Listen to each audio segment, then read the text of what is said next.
గరం మసాలాకి కావాల్సినవి ధనియాలు, ఎండు కొబ్బరి, షాయి జీరా, గసగసాలు, మిరియాలు, చెక్క, యాలకులు, లవంగాలు.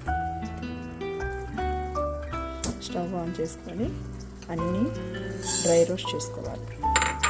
ధనియాలు, షాయి జీరా, డ్రై కోకోనట్, మిరియాలు, లవంగాలు, చెక్క, యాలకులు సిమ్లో పెట్టుకొని స్లోగా డ్రై రోస్ట్ చేసుకోవాలి. ఇవి కొంచెం వేగిన తర్వాత గసగసాలు వేయాలి.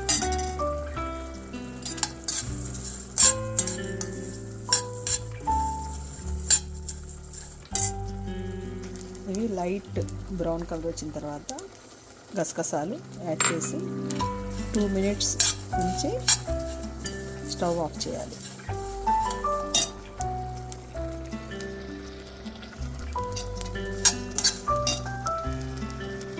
గసగసాలు ఫ్రై అయ్యాక స్టవ్ ఆఫ్ చేయాలి. ఇవి ఇలా ఆరబెట్టుకొని చల్లారిన తర్వాత పౌడర్ చేసుకోవాలి మిక్సీలో. డ్రై రోస్ట్ చేసిన బిర్యానీ మసాలాని మెత్తగా పౌడర్ చేసుకోవాలి మిక్సీలో. గరం మసాలా పౌడర్ రెడీ అయిపోయింది.